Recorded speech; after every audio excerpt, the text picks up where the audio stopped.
Hey everybody, Josh here, and today Epic just released a Fortnite Battle Royale State of Development version 4, and it has a ton of new stuff in it. So we're going to go over all the changes, all the stuff they're taking away, and all the stuff they're going to give us in return that's upcoming in the future. So let's get right into it. First of all, Fortnite, if you didn't notice, actually peaked at over 3 million people playing, and there were a lot of server stability issues, and that's one of the things they wanted to address. So apparently we're going to get new matchmaking, and they're going to optimize stuff for the West Coast, which I live on, thank God. So better ping, more things like that. Also, they say later this month we plan to add optional 60 FPS mode for Battle Royale on consoles, PS4, PS4 Pro, Xbox One, and Xbox One X. This 60 FPS mode is tuned for each console to maximize frame rate while minimizing loss of visual quality. I have to say, as someone who goes back and forth between playing on PC and PS4 with people that are in my Destiny clan, this is amazing. Even though I have a PS4 Pro, knowing that people who are just on PS4 can click and play 60 FPS, that's amazing, because 60 FPS makes a big difference in this game, and I would argue lots of games.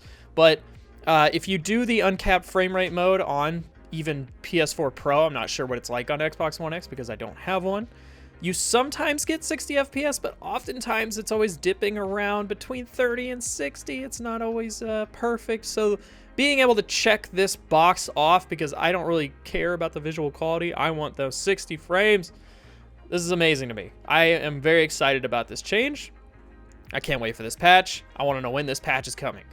The art team has apparently been hard at work at some new stuff. There's a new outfit they showed off, which I'm showing here, and it's an astronaut. Whoo boy. I'm almost at my Black Knight, and I would drop that for this thing. This looks awesome. I love space. Anyone who knows me is like, I love space. I love astronauts and stuff. I'm sure there's a male version of this at some point coming too. The female version looks awesome with the aviators and everything. I'm down. I'll pay it. I'll pay for it. I'm in. They also show this new kind of glider, I believe is what this is supposed to be. It's a Chinese dragon. It is a glider. Now I see it. I see the little shadow man down there. That's super cool, especially considering Chinese New Year is upon us. I imagine this will be quite an expensive, probably $20 if you're in the States, cosmetic item. But I mean, it looks really, really cool. So I guess if you're willing to shell out the money for that, then, you know, more power to you. And then next up, they showed off 2 new pickaxes. One of them only in concept art, which looks like a unicorn, but sort of in the llama style that we've seen from the Save the World mode. It's kind of meant to be on one of those horse head stick things you used to play with when you were a kid, which I love. That's really awesome. It's not one that I would totally use. I probably wouldn't use this. I'm kind of in love with the battle axe and the AC/DC that's in Season 2's Battle Pass, but this looks awesome. The other one they showed in a video is it's like a big jug of Slurp, and I'll show it on screen right now. But it's just on a big stick, and it's got cool, you know, pipes coming off it. It looks awesome. This thing looks pretty cool, and I'm sure people who are way into that will buy that. They also just randomly, weird down in the text, they decided to go over a couple of like really cool features that I think are really, really cool, and they just kind of put them in here. They don't really make a big deal out of them, even though some of these are kind of a big deal. Improved building controls on console. I will say sometimes building stuff on console is it's a little wonky, but you can kind of get around it. Any way to improve it, I'm down for. Team communication outside of voice chat. This is key. As someone who queues into, you know, you're alone, it's 11 p.m., you want to queue in, but your quest is like a squad quest, and you're like, oh, none of my friends are online.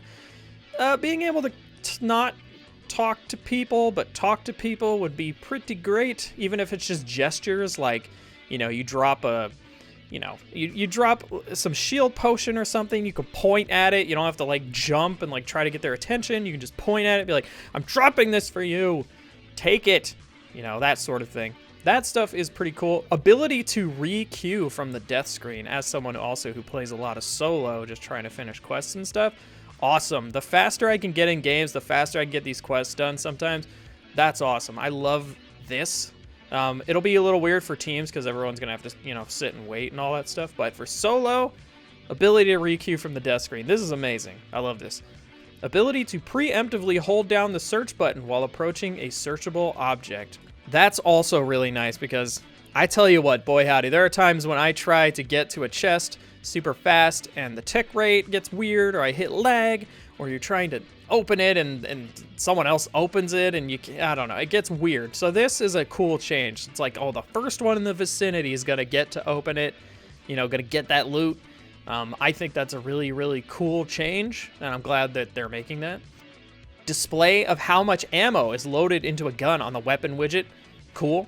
Larger map with zoom. Yes, thank God. Please add zoom into the map. As someone who came to this game from PUBG, being able to zoom in and out of the map and kind of see a little bit more of the fine detail about where the geography is, or like buildings and stuff, that helps a lot. In terms of social, this is something that they've changed already. It's in-game now. You can connect your Epic account, your Fortnite account to Facebook, and if your other friends on Facebook have connected, you'll be able to add them instantly on your Epic's game launcher, so you'll see when they're playing, and you can team up with your friends. Lots of games have this feature. I'm really excited that this game finally has this feature. I'm not someone who actually uses Facebook, really, so this doesn't affect me, but I'm sure there's a lot of people out there who don't even know some of their friends play Fortnite, and now they'll find out, and they'll get to go play together. So that's pretty cool. Limited time modes are really cool and something that I absolutely love. The 50v50 trailer from the Game Awards was the reason I started playing Fortnite Battle Royale, because I was like, oh wow, they're actually doing something different than PUBG. This looks fun, this looks crazy and insane, and it is. I miss 50v50. It was so much fun. And obviously some of the other limited time modes were really fun. Like I loved high explosives. I loved the sniper one. Wasn't a huge fan of the stealth one with all the silenced weapons. That one wasn't that fun, but a lot of these are really great. So Epic is going to release a bunch of new modes over the next month or so, and they actually list them here. 50v50 being one of them. That's so exciting. So we'll go through that. Blitz mode, shorter matches. What does that mean? I'm going to assume it means the storm shrinks faster, which is funny because a week ago I was playing with a friend saying, wouldn't a really fun limited time mode be, you know, where the storm shrinks faster, where everyone's just trying to run to the middle at breakneck speed and battling each other while, you know, running away. I thought that would be really fun and crazy, and it seems like that's what this is, because I can't imagine they're going to make the map smaller, but we'll see. I think that this sounds really fun. Drop into the first circle. I don't know what that means, but I'm going to assume that they pre-make a storm and then you have to drop into them, or everyone gets a random circle that they have to drop into. I don't know, but that sounds interesting. It sounds different. I like that the limited time modes take this really like these weird concepts or like things that you might do with your friends and make them, you know, force them on you. I think that's really fun. So that could be cool. Generally less time between circles. Maybe that's what, you know, now that I'm reading it, maybe blitz mode is not what I thought it was. Who knows, man? They are a little vague with these, which I wish they weren't, but you know, we'll see. Team sizes in between 50v50 and squads. So does that mean we could have 4 teams of 25 or 5 teams of 20 or 10 teams of 10? Probably. That all sounds really cool. I love that idea. Let's do that. Obviously it'd be a little hard because you can't currently matchmake with more than 3 of your friends. So I don't know, maybe they would extend that if you were able to queue into that with a lot of people, but I don't know, who knows? But either way, very cool. I love that. And then, of course, 50v50 version 2. Oh my goodness, I'm so excited, you guys. I love 50v50. And these are the notes. There's a bunch of notes under here about what they're going to do to 50v50. The first one, closer to the 50v50 trailer experience. So I guess that means they want more people building, more fortresses, more explosives, more just general craziness, because, I mean, when you played 50v50, it would be kind of crazy, and then if you survived the initial craziness, it would maybe be you and 10 other people. You kind of just roll into this thing, and then in the last minutes, if the teams were still even, it would get kind of nuts. It was either like, if you died in the first 5 minutes, then you just died in the first 5 minutes. If you were able to survive and the team stayed relatively equal, it would kind of level out and no one would really see anyone for a while until the circle got real small, and then it would become just insanity.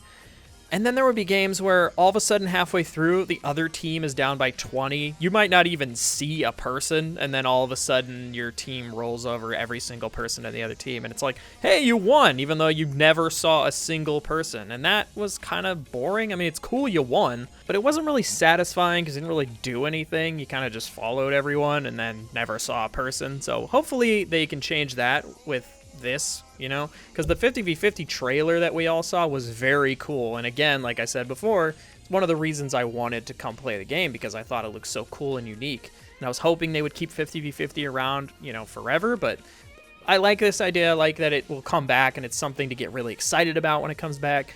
Going on, split to start.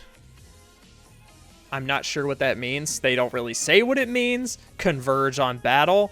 What does that mean? Who knows? Bus for each team. That sounds actually really cool. That could help maybe disperse the teams a little more evenly and avoid that weird middle lull where sometimes one team will just trample the other. So that would actually be really cool. That would be very helpful for the balance of that mode. See all your squad mates on the map. Yes, please. You get to see them all on the mini-map. There's times where you would be, you know, hunkered down, and then all of a sudden 20 of your friends come rolling up and you see them on the mini-map. But it's hard to know where they are in relativity. You know, it's like, should we head north? Or maybe, you know, the horde that we're amassing for our team is all west, and we'd have no idea because we can't see that far. So this would actually help in that it might make the games a little more intense when the two teams actually meet, because then it will be a lot more toward the 50v50 trailer experience that we saw, where it's like 20 people fighting 20 people in a giant fort with explosives and, you know, all that stuff. So I'm all for this. That sounds really cool. And then more supply drops, which, yes, more supply drops, because that just means more high-grade weapons, more intensity, more explosives, more craziness, which I think is sort of the point of 50v50, just insanity, because you don't really get super sad when you lose 50v50, but it feels really fun to win. So yeah, I'm happy with all these changes. We'll see how they actually, you know, pan out, but these all sound really cool, really promising. In terms of custom matches, they're finally going to add it in. They say, you may have seen some players getting involved in our Fortnite friendlies, which is our way of testing out private match functionality and working out the bugs. We want to iron out some of the bigger kinks before rolling this out to the entire game. That means they're getting close. Custom matches will be a thing. Maybe there'll be a tournament scene? Who knows? I mean, any game can have a tournament scene if it's got custom matches, all that stuff. But the real question is, will the custom matches let me change things? Like, if I want to play 50v50 and it's not around, can I make a custom match where it's like, hey everybody, let's go play 50v50, and people can server browse into my game and all play? Because that is ideal, right? You want people to be able to seek this out, which is why a lot of the custom games in something like Overwatch is really cool and really successful. It's because there's an actual server browser where people are inventing things like on a paintball and hide and seek and all that stuff. And if you want to play that, you can go in there, search on a paintball, and there it is. There's 12 people hosting the game. So hopefully that's what they mean. They don't just mean like, oh, for you and your friends, because that doesn't work, especially in a game where most games have 90 to 100 people in them, you know? So we'll see. I'm excited, though, about the prospect of custom matches. I'll always be excited about that. They're making some changes to the audio. They're making changes to the footsteps. They say above, below footsteps have been implemented, meaning that different audio assets will play depending on another player's position relative to you. That's pretty cool. In addition, we also remove some of the filtered above-below content if there's a direct line of sight between you and the other player. This, quote, opens the footsteps up a bit and helps in cases where the building gets a little wild. So then, you know, if there's 3 people upstairs, you'll be able to tell because you'll be able to hear it better. It'll be better. So that sounds really cool. Listener position, they say, will be changing the way the listener behaves for 2.5. Volume attenuation, I'm sure is how that's pronounced, will be moved to the player's location, and panning will still be calculated from the camera. Previously, panning and volume attenuation were based on the camera's location. This led to a lot of confusion when moving the camera around to locate a chest, as the volume would dip in and out as the camera swung around. So this means it's going to be easier to find chests. Not that the volume's going to be louder, but it's going to be easier for you, if you're listening, to dictate where that chest is. I like that change. That's really cool because sometimes it gets a little confusing as to where the chest is. And then building. Audio for placing structures has been redesigned to put more emphasis on the placement of structures. So if a player is rapidly approaching you and building ramps up to your tower, you'll hear a steady chunk, chunk, chunk as they place the structures, extending to about the range of sprinting footsteps. That is also really cool. I can't tell you how many times I've been just in a tower and then all of a sudden they're there. They just kind of built up next to you and you had no idea. So that's a really cool change. And then the final thing they note here is Battle Pass Season 3. They say, we thank you for all your support through Season 2, and we're excited and can't wait to announce details on the Battle Pass for Season 3. For example, we heard your concerns about the daily challenge system. Boy howdy, thank God. In Season 3, we're adding flexibility by replacing the second daily challenge with a new weekly system. Battle Pass owners will unlock a new bundle of quests each week of the season, which can be completed at any time before the end of the season. Hallelujah! This is amazing. I love this change so much because there's so many times where I jump into Fortnite and I'm like, man, I really want to level up my Battle Pass. What are my quests today? And you get a quest that's like, oh, get a sniper kill or play with a friend and none of your friends are online, so you re-roll it, and then you get one that you don't really want or you can't really complete in a timely manner, or maybe you get one that's glitched out and you can't even complete it, which I've had happen before. This sounds like a really cool change, and it sounds like it's going to give people a lot more time to just play the game at their own pace, as opposed to being like, I have to log in every day, I have to play 5 matches, I have to do the best, I have to come in top 12, I got to get SMG kills. It'll be a lot more casual friendly, but also I think maybe they can add some in that are a little crazier so that the more hardcore could unlock all the battle pass maybe a little faster. But maybe still make it a little more satisfying for casual players. I don't know, but I'm sure that this change is going to be a lot better than what we have now. So I'm looking forward to that. Anyways, guys, that's it for this Fortnite Battle Royale update. If you want to learn more about Fortnite Battle Royale or see some of the other videos that I make, be sure to hit the subscribe button and hit the bell if you would like an update every time I post a video. Anyways, guys and gals, that's it. I'm Josh. Love ya.